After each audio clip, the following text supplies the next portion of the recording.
Good morning, everyone, and a very warm welcome to this first annual PLF Summit, 1 year since the launch of the roadmap.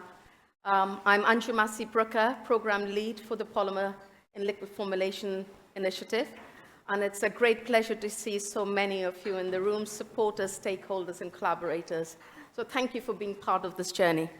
So polymers in liquid formulation, as everybody knows, PLFs as we call them, are used as performing enhancing agents in everyday products, ranging from dispersants, emulsifiers, rheology modifiers, thickeners, and we really couldn't live without them. We've just got so used to them.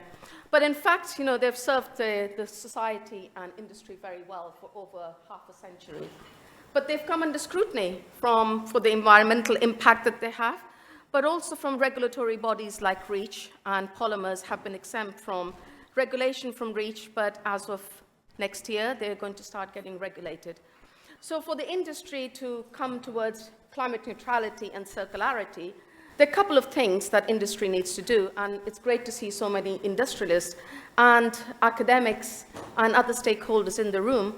So first of all, we need to actually cut down and reduce our reliance on petrochemicals, but eventually eliminate the use on petrochemicals. The second thing that we need to do is to maximize resource efficiency, but also improve the manufacturing efficiencies for converting these sustainable materials into polymers in the future.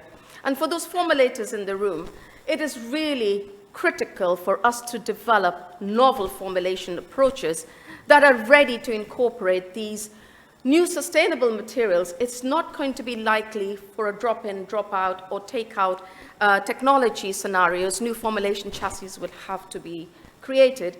And eventually, we need to strive towards reducing waste by either putting materials back into circular economy or degrading them back to nature.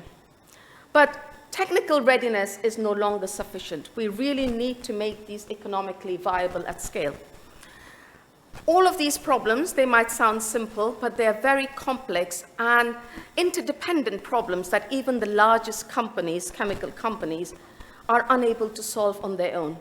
And they're relying for this ecosystem to come together to make really headroads towards circularity and develop polymers that are benign by design.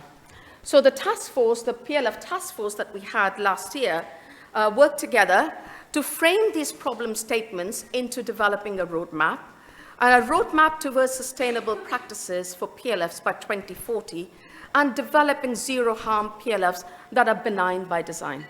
So this is really the topic of conversation today, is all the activity that needs to happen.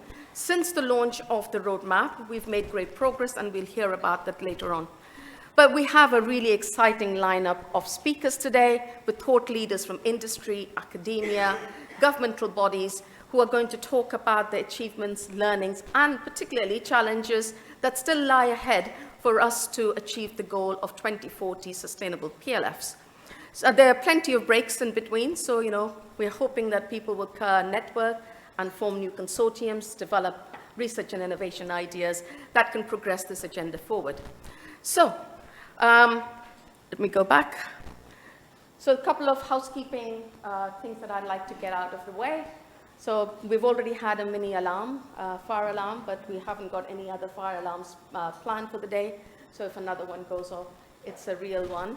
So please follow the door just behind you and go into the courtyard. I think that would be helpful. The restroom's just outside of the room over here. And I'd really ask everybody to please turn your phones on silent. That would be really helpful.